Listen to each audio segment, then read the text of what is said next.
Mainit na pinag-uusapan ngayon ang mga revelasyon ng dating flight attendant na si Abigail Rait tungkol sa kanila na yumaong King of Prop in the Philippines na si Francis M.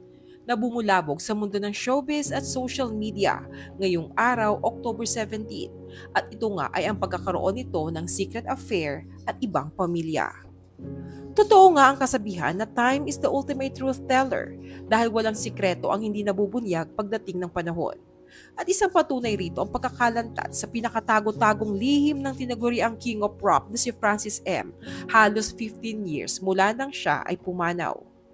Ito ang revelasyon ni Abigail Rait na naging magkarelasyon sila ni Francis M. bago ito pumanaw noong March 6, 2009 dahil sa acute myeloid leukemia.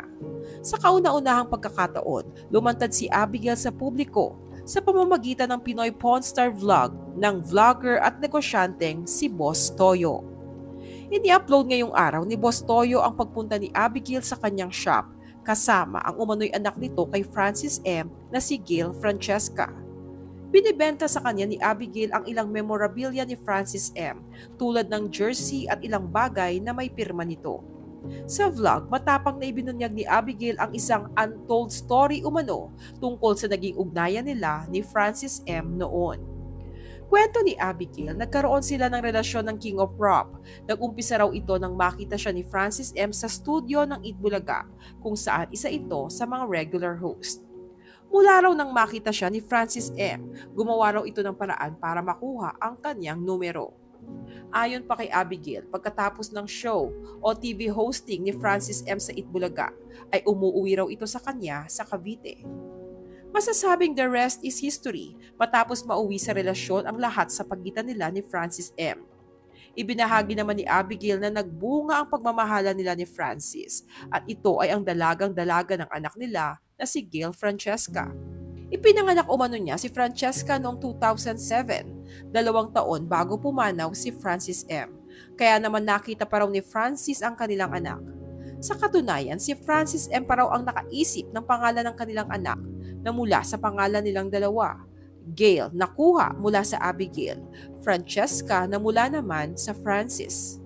Gayet pa ni Abigail na mana ng kanilang anak ang pagiging talented ni Francis M. dahil marunong din umano itong mag-rap, kumanta at sumayaw.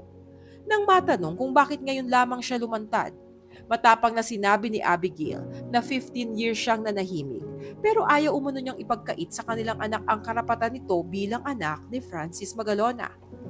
Gayet pa ni Abigail, alam niyang huhusgahan siya ng tao pero gusto niyang isigaw sa mundo na nag-e-exist silang mag-ina at ang namagitan sa kanila ni Francis M. ay totoo. Ani Abigail, for 15 years na nahimik ako. Siguro naman ito na lang yung karapatan na pwede kong magawa para sa anak namin. Hindi naman ako nagsalita eh. I know people will judge me, but we exist. What we had is real. Me and my daughter, mahal niya kami and that's a fact. Para patutuhanan naman ang kanyang kiniklaim, ipinakita ni Abigail ang mga sweet at intimate photos nila ni Francis at maging ang mga larawan ng rapper na kalong-kalong ang kanilang anak noong baby pa lamang ito. Isa ring matibay na patunay na naging magkarelasyon nga sila ni Francis M. ang sulat nito sa kanya na may nakalagay na Abigail, Han, I love you so much. Love, Francis M. Samantala, naniniwala naman ng maraming netizens na totoo ang mga sinasabi ni Abigail. Natatandaan pa rin kasi ng marami ang lumabas na ulat noon 2 months after pumanaw ni Francis M. na mayroon nga itong ibang pamilya. Matatanda ang naging usap-usapan din noon ang mga larawan ni na Abigail at Francis M. at maging ng kanilang anak. Bukod dito, napansin din ng marami ang pagkakahawig ng itsura ni Francesca kay Francis M. Samantala sa pagkakataong ito ay wala pang pahayag ang asawa ni Francis M. na si Pia Magalona at kanilang mga anak hinggil sa paglantad ngayon ni na Abigail at Francesca.